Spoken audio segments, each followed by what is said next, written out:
Oh tanah karo si malam, ingan tacio cilinggam. Oh tanah karo si malam, ingan tacio cilinggam. Tanah Karo, Sumatera Utara. Terletak di dataran tinggi di tengah perbukitan dan pegunungan yang hijau. Di dalamnya hidup masyarakat Karo. Masyarakat yang hidupnya dalam riuhnya keberagaman, kekayaan budaya disatukan dengan kehangatan dalam kebersatuan. Menyatukan keberagaman yang ada menjadi satu identitas sebagai orang Karo. Karo, sebutan Karo itu dari Kerajaan Haru. Kerajaan Haru itu sepanjang sampai ke hampir jajahan Sriwijaya sebelum Majapahit datang itu. Itu Kerajaan Haru, kata-kata Karo itu datangnya dari Kerajaan Haru yang tinggal di pesisir. Yang awal tadi saya sebutkan ada Karo Gugung, Karo Jahe. Itu Jahe dibilang itu sekitar Deli Tua, sekitar Medan sampai ke Belon sana. Itulah daerah orang Karo. Itu dari daerah sana. Itu Kerajaan Haru, daerah pesisir orang Karo. Eknya orang Karo. Dibilang dari kata-kata orang Karo bilang itu Ndauhan. Kalau kita ambil dari diksi bahasanya itu dari orang Simalungun, dibilangnya Ndauhan itu kampung yang jauh itu. Kampung yang jauh sekitar mungkin Danau Toba, sekitar Tongging dulunya. Ndauhan itu kayak dusun. Dengan bahasa logat orang sekitar Danau Toba Tongging itu Dauhan. Dauhan. Jadi penyebutan itu diulang-ulang menjadi Daukan.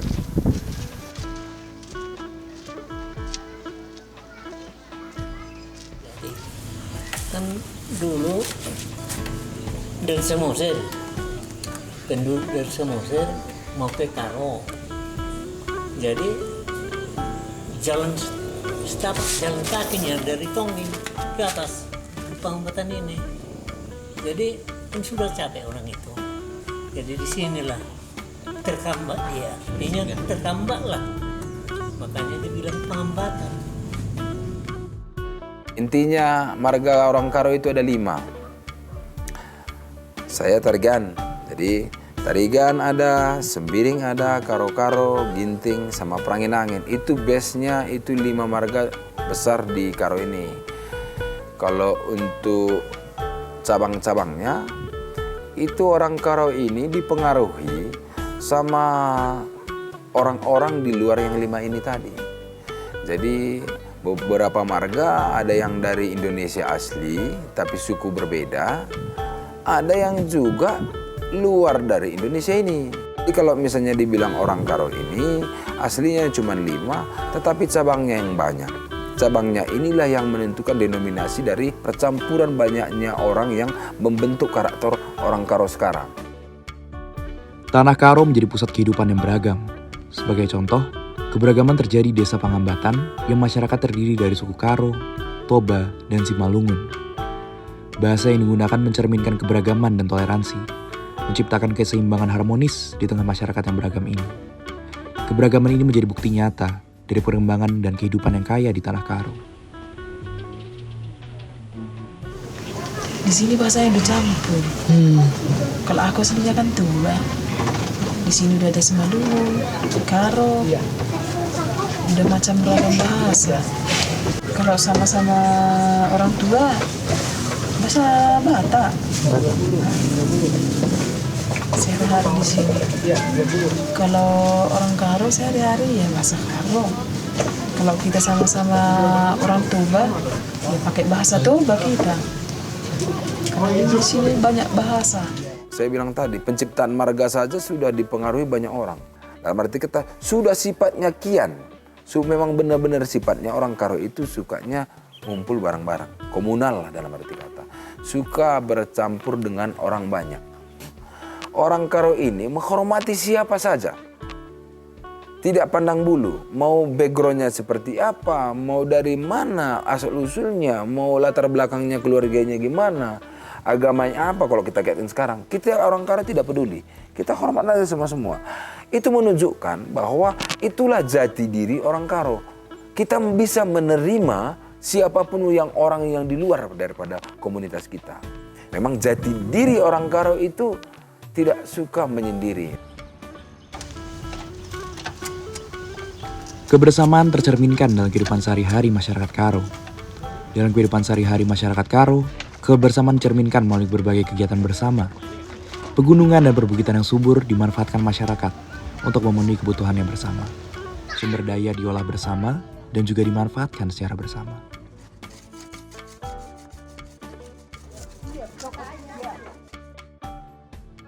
Kehidupan bersama dan rasa saling memiliki melekat dalam jati diri orang Karo. Tak hanya tercermin dalam kehidupan bermasyarakat, tetapi juga tercermin dalam hubungan antar keluarga. Kehidupan bersama antar keluarga ini tercerminkan dengan kehadiran arsitektur Siwaluh Jabu. Bahasa Siwaluh Jabu itu, waluh itu bahasa Karo artinya 8. Jabu itu rumah atau keluarga. Jadi kalau kita sambung, Siwaluh Jabu itu rumah yang ditempatin 8 keluarga. Jadi 8 keluarga berbeda berembuk menjadi satu membuatkan rumah, dibangunkan dari semua masyarakat elemen kampung ini, baik dari pencarian materialnya dulu, baik dari segi pembangunannya, baik dari seremoninya, itu dilaksanakan semua orang kampung. Dulu kan belum banyak. Kalau dibikin rumah satu-satu begini, nggak ramai. Maka dibuatlah rumah si 8 Jabu itu biar bisa cakap-cakap, biar bisa hiburan apa-apa di rumah. Kalau rumah satu-satu begini kan sunyi kali. Siwaluh Jabu merupakan manifestasi kebersamaan di masyarakat Karo yang menyatukan beberapa unit keluarga menjadi satu jabu, satu keluarga. Hal ini juga tercermin dalam proses pembuatan rumah yang dilakukan bersama secara satu kampung, bahu-membahu dalam membentuk Siwaluh Jabu. Kumpul orang kampung, rapat. Jadi dirembukkan berapa orang? 8. Jadi itu dirembukkan bisa dipanggil pandai rumah, pandai kayu ke hutan sana. Hutan itu Pinantar namanya. Di sana mau menebang, dibawanya sirih gini, sirih sama isinya semua, sama cimpa, sama itu kita minta persentabiin kepada yang menjaga hutan.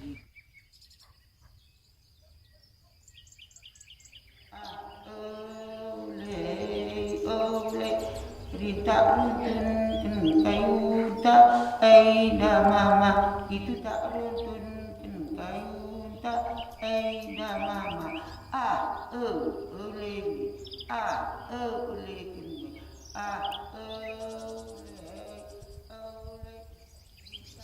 Nyanyian dan sorak-sorai menggema di antara rembunnya hutan Sinantar, menandakan dimulainya proses pengambilan kayu dari hutan secara gotong royong oleh masyarakat. Mereka membawa kayu ke kampung sebagai material dari Siwaluh Jabu. Jadi kalau keras nyanyiannya bertambah kuat yang menarik kayu itu maka bersorak serai untuk kuat yang menarik kayu dari hutan sampai ke rumah. Itu nyanyiannya, banyak nyanyiannya, tapi itu untuk perkuat orang gotong royong. Itu ditarik sampai di atas, itu diapakan, disebut mejuah-juah ini. Setelah material diperoleh dari alam, akan ada ritual di tiap tahap pembangunan rumah, mulai dari peletakan batu pertama, pembuatan pondasi, bagian bawah, tengah, hingga bagian atas dari rumah. Di setiap penyelesaian bagian rumah, akan dilakukan ritual yang dilakukan secara bersama. Dulu didirikan, baru didirikan pun diapakan juga cimpa. Nah, makan di situ bersama orang kampung, sama pandai itu, gini. Jangan nanti ada gangguan sampai naik nanti rumah ini, dapur-dapurnya, bendi-bendinya, atapnya, sampai tanduknya, menandakan orang Karo. Setelah proses pembangunan tiap bagian rumah telah usai, kepala kerbau diletakkan di atas atap si Walu Jabu, menjadi identitas bagi masyarakat Karo. Kemudian, orang yang meletakkan kepala kerbau akan berdoa di atas, mendoakan keselamatan penghuni si Walu Jabu ke depannya. Secara kosmologi, si Walu Jabu dibagi menjadi 3 bagian. Di bata atas, di bata tengah, dan di bata bawah. Di bata bawah, secara anatomi ini merupakan bagian fondasi atau bawah rumah. Bagian ini dipercaya sebagai tingkat terbawah kehidupan, sehingga pada zaman dahulu, seringkali hewan ternak akan diletakkan di area ini. Kolong rumah juga dimanfaatkan. Kalau di Tapanuli sana masih ada kita temukan sampai hari ini tempat menyimpan, memelihara, tempat kandang ternak. Nah, sehariannya siang dia bawa ke ladang, ya kan? Malamnya dia bawa, dia buat di kolong rumahnya. Itu masih ada. Kalau di sini itu tidak ada lagi karena memang hampir sudah tidak ada kerbau di sini ya. Terdapat 2 tipe struktur pondasi yang dijumpai, pondasi pasak dan pondasi tumpuk, berdasarkan perbedaan konfigurasi kolom dan juga balok. Hanya landasan dasarnya itu dibuat dari batu, kemudian batu itu kurang lebih selevel sepermukaan dengan tanah. Nah, baru struktur kayunya diletakkan di atas batu tadi. Pondasi tumpuk terdiri dari kayu yang ditumpuk di atas 6 pondasi batu. Sedangkan pondasi pasak dibangun dari 4 balok yang dipasak ke kolom secara selang-seling. Terdapat transisi antara dunia bawah dan tengah, di mana proses memasuki rumah dari dunia bawah ke tengah memiliki makna tersendiri. Tangga kan 4 atau 5 naik turun seperti tangga anak satu keluarga kan ada 4-5. Nah, itu menandakan orang berapa anaknya, itu cerita tangga itu ada ceritanya itu. Jadi masuk kita ada ceritanya Ture. Ture adalah akses masuk dan akses keluar rumah dari si Walu Jabu. Penamaan Ture dibagi 2, Ture Jahe sebagai akses masuk dan Ture Julu sebagai akses keluar. Ture berperan sebagai transisi antara dunia bawah dan dunia tengah, ruang dalam si Walu Jabu. Ture dimanfaatkan pula sebagai area kegiatan domestik, sebagai area cuci, serta pada masa dahulu, Ture berperan sebagai tempat kelahiran. Di bata tengah, secara anatomi, bagian ini merupakan area di mana 8 keluarga menempati dan menghuni ruang si Walu Jabu. Antar keluarga berbagi ruang, berbagi rasa kebersamaan, menyatukan antar keluarga menjadi satu kesatuan. Suasananya hangat. Kita bisa dengar sana ngobrol, kita bisa ngobrol ke sana. Oh iya, cerita orang itu, oh mereka lagi kesusahan. Oh iya, cerita orang itu, mereka lagi happy, dapat berkat. Oh iya, kita bisa bertanya, kita bisa kasih pendapat. Itu yang saya dengar antar keluarga yang tinggal di sini. Saling menjaga kebersamaan, itu yang artinya gini. Kita lihat dari perapian tubuh mereka ini dengan sebelah, ini terbuka. Nah, karena ada rasa tadi, saling menjaga, itu saja. Artinya tatanan sosialnya, adatnya itu, rasanya itu yang membuat bisa kebersamaan itu terjalin, walaupun saling terbuka. Pada keterbukaan kehidupan antar keluarga di dalam rumah, terdapat aturan yang melekat terkait kehidupan sehari-hari penghuni. Aturan tersebut mengatur kehidupan antar keluarga yang hidup berdampingan di si Walu Jabu. Ibaratnya ada yang berantem di rumah ini, tetangga ini sama tetangga ini. Adalah istilah, ada ceritanya di sini. Ada yang penengah, ada yang ibaratnya mengakurkan, baru ada ibaratnya ngasih kata keputusan dia nggak boleh lagi tinggal di rumah ini, harus turun. Gitu ceritanya rumah-rumah ini semua. Masuk rumah ini kita bawa beras sama ikan mas, masak dia hidup kayak gitu, baru kita serahkan yang punya. Ini kan ada namanya ketuanya, disinilah anak apanya wakilnya. Jadi kita kalau mau masuk ke sini, kalau diisi itu kita harus dari situ dulu permisi. Permisi kita, baru kita kasih ke situ beras sama ikan tadi. Datanglah dia, dipanggilnya lah yang tinggal di rumah. Mari kita sama minta karena kawan kita mau masuk ke rumah ini. Gitu ceritanya masuk rumah Anda. Selain aturan bagi tamu, aturan juga melekat dalam mengatur kehidupan bersama antar keluarga penghuni Siwalu Jabu. Bagi penghuni Jabu, mereka harus masuk keluar dengan pintu yang sama, berdekatan dengan zonasi di mana mereka tinggal. Selain itu, zonasi tiap keluarga telah ditentukan dengan aturan adat yang melekat dan ditata berdasarkan strata sosial. Kalau di rumah kita itu, Jabu kita itu genting. Yang sebelah sini genting. Yang di ujung sana pun genting. Yang sini pun genting. Yang di tengah maka nggak ada lagi genting. Udah campur sembiring sama tarigan. Bercampur di tengah. Hierarki penentuan Jabu yang akan ditempati oleh setiap keluarga ditentukan dari sistem kekerabatan yang ada di Karo. Kalim Bubu merupakan kelompok yang secara strata sosial dihormati, layaknya memberi doa yang mendatangkan rezeki. Hal ini diimplementasikan di rumah adat Siwalu Jabu, di mana Kalim Bubu akan menempati Jabu di bagian pinggir rumah. Keterbukaan dicerminkan dari sistem struktur Siwalu Jabu itu sendiri. Dihadirkan dengan absennya kolom di tengah ruang, mendorong ruang tengah sebagai area interaksi antar keluarga. Keseluruhan kolom berada di perimeter rumah, membuat ruang tengah menjadi terbuka. Konfigurasi struktur kolom pun dibagi menjadi dua, berdasarkan jenis pondasi yang digunakan. Pada rumah dengan pondasi pasak, kolom perimeter merupakan ekstensi dari kolom pondasi. Sedangkan pada rumah dengan pondasi tumpuk, kolom yang ada merupakan elemen kolom terpisah yang diletakkan langsung di atas kayu horizontal pembentuk pondasi. Kolom ini kemudian diikat dengan balok yang lebih besar dari kolom, memenahi struktur dengan bentang lebar dengan kolom yang minimal. Itu luar biasanya. Kolom tidak menyangga, tapi ada balok lintangnya yang dimensinya lebih besar. Pemisah zona antar keluarga dibagi dengan adanya tirai dan juga partisi non-permanen untuk menandakan ruang privat masing-masing keluarga. Selain itu, keunikan dari struktur Siwalu Jabu adalah kehadiran dinding miring pada ruang hidup keluarga. Bisa lihat landasan untuk untuk dindingnya dari kayu tebal yang sudah berupa plat, di tengahnya dibuat ulirnya,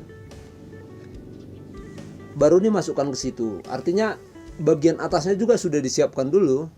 Nah, bahan-bahan yang diperlukan nanti sudah disiapkan dulu. Begitu naik, tinggal masukkan pen.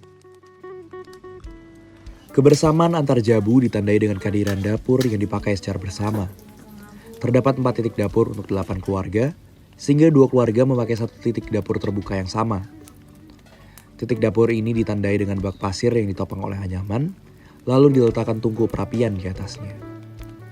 Artinya kan begini, tempat perapiannya dibuat pakai sekat dinding, kemudian masukkan tanah atau pasir, kemudian ada perapian setungku seperti ini. Pada tiap perapian terdapat para yang menjadi tempat penyimpanan alat dan bahan memasak serta persediaan kayu bakar. Para diletakkan di atas tungku api yang membuatnya terjaga dari lembab. Dalam kehidupan sehari-hari, dapur menjadi nyawa bagi kehidupan Siwalu Jabu. Aroma masakan, riuh perbincangan antar Jabu mengalir dari dapur. Asap yang dihasilkan menjadi tanda kehidupan kebersamaan dalam Siwalu Jabu. Di sisi lain, asap dari dapur turut serta memperkuat struktur kayu yang ada. Sehingga Siwalu Jabu masih kokoh berdiri, selama nyawa dari kehidupan bersama masih hidup di dalamnya. Coba lihat ke atas itu kan dulunya kan bambu dia. Tapi dengan adanya asap, usianya juga menjadi, kalau logika kita kan kalau dipakai untuk struktur dia dari bambu kan berapa lama kan tahannya kan. Tapi ternyata karena ada perapian asap itu sudah ya seumuran dengan rang struktur yang lain, dia mengawetkan. Di bata atas memiliki arti bagian atas yang disucikan. Secara anatomi, bagian ini merupakan bagian atap. Sampai sekarang, bagian atas rumah dipergunakan selain penyimpanan juga sebagai pengeringan hasil tani, kayu bakar, dan lain-lain.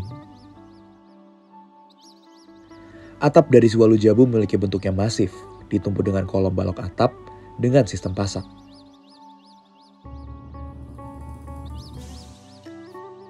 Kemudian rangka penutup atap terbuat dari bilah kayu secara horizontal dan vertikal. Untuk menahan struktur masif dari atap, terdapat struktur penguat dari bambu yang dilekuk dan juga dipatahkan.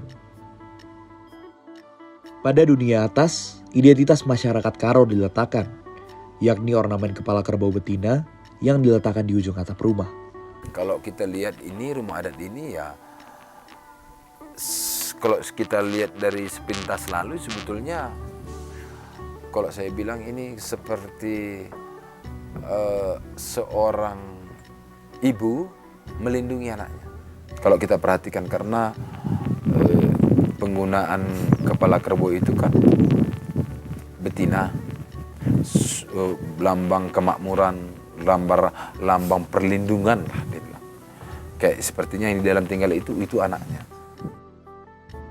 Siwalu Jabu menjadi satu identitas masyarakat Karo, yang mana tiap bagian rumah memiliki makna tersendiri, mulai dari bentuk dan juga penempatan rumah. Yang membedakan, mengidentifikasi rumah adat itu, rumah adat Karo ini pun walaupun kami satu hamparan dengan Simalungun, Toba sekitar sini berbeda, ya karena prinsipnya sistem pengertian tentang adat, kelakuan kami itu berbeda. Kalau misalnya rumah adat kita ini, pada umumnya setahu kami, ya rumah adat Karo ini dibangun dengan searah dengan air. Searah dengan air. Sudah searah dengan air, itu yang pertama. Karena sistem kekerabatan kami juga seperti saya bilang tadi, yang dihormati, disitulah sumbernya, disitulah yang mana punya rumah. Ornamen-ornamen yang ada dalam Siwalu Jabu menekankan identitas dan jati diri dari masyarakat Karo. Corak yang ada dalam rumah berasal dari elemen alam yang dijumpai dalam kehidupan sehari-hari masyarakatnya. Salah satu ragam hias yang menonjol adalah corak yang berasal dari bentuk cicak, yang menyatu menjadi satu kesatuan, melambangkan masyarakat Karo yang terdiri dari berbagai keragaman menjadi satu kesatuan. Manifestasi kebersamaan tak hanya hadir dalam unit rumah, namun juga nampak pada ruang publik yang dibuat untuk kebersamaan sebagai ruang diskusi, berbincang, ataupun bersantai bersama. Di Desa Pangambatan, acara non-formal seperti sosialisasi seringkali diselenggarakan di balai desa yang disebut LOS. Menariknya, LOS tidak hanya berfungsi sebagai tempat untuk kegiatan sosial, tapi juga menjadi pusat kegiatan adat seperti pernikahan dan juga upacara kematian.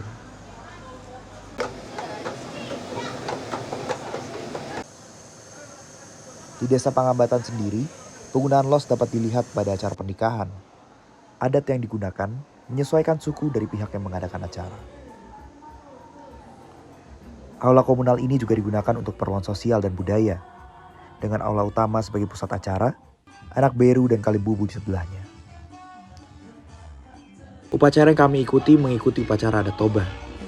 Meskipun adat Toba merupakan bagian luar dari Desa Pangambatan, terlihat nyata bahwa hubungan antar adat dan keberagaman masyarakat Karo dijaga dengan penuh rasa hormat.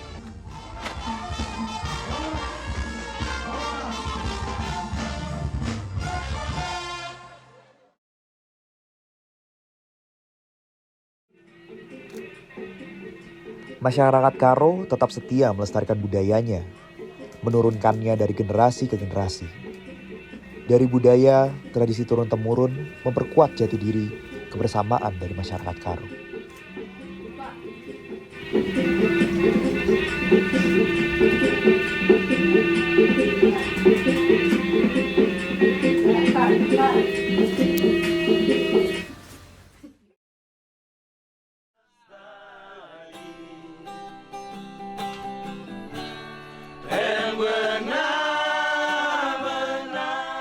Kebersamaan dalam kehidupan melekat dalam jati diri masyarakat Karo.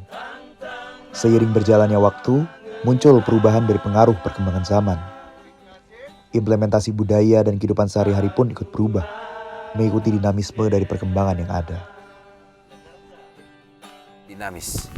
Dinamis itu pada umumnya orang Karo ini, dinamis saya bilang itu bisa bergerak mengikuti era zamannya. Adaptasi dari si Waluh Jabu terhadap perkembangan zaman dapat terlihat dalam konfigurasi ruang di bangunan rumah yang lebih baru. Adaptasi, ini udah modern lah. Nah, itulah satu tangga, satu kamarnya untuk anak muda khusus, untuk orang tua ini. Mempertahankan kehidupan bersama antar keluarga dalam satu atap, namun tetap menghadirkan ruang-ruang privat dari hadirnya partisi dinding yang merespon kebutuhan ruang privat dalam riuhnya kehidupan bersama dalam ruang.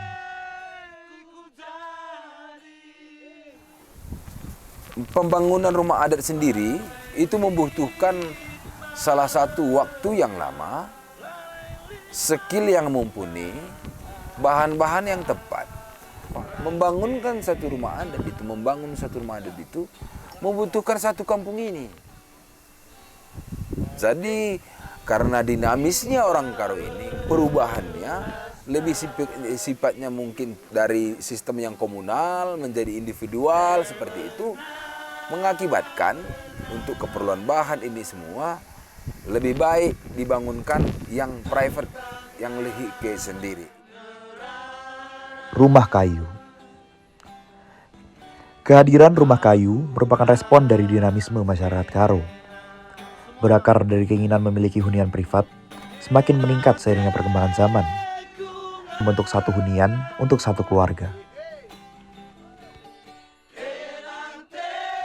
Di tengah dinamisme masyarakat Karo dengan tumbuhnya turunan hunian pribadi, jati diri orang Karo tetap melekat.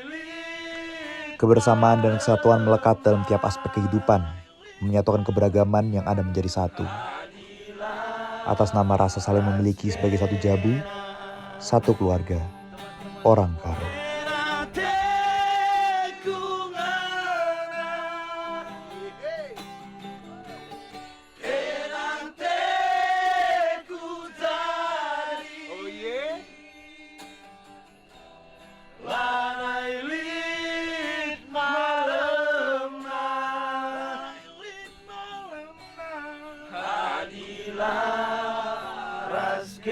Tersada Arita Trina.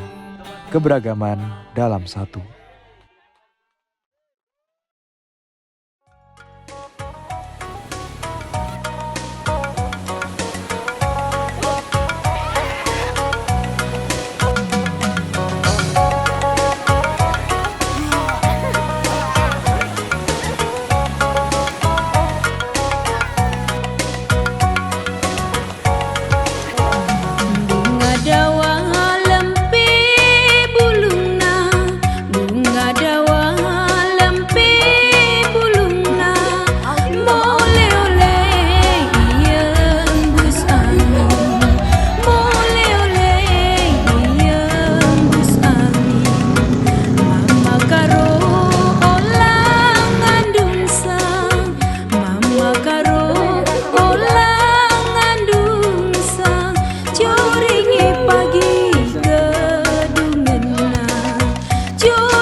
Tawari turang ni nasi pukul siwa Delang sinabun bue kertang Delang sinabun bue kertang Bunga dawa lempe bulungna Bunga dawa lempe bulungna Boleh-oleh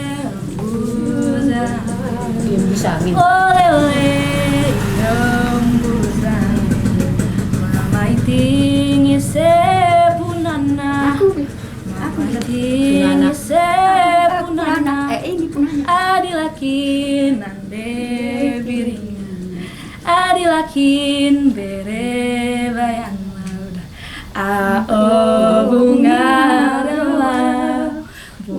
rawa bebunga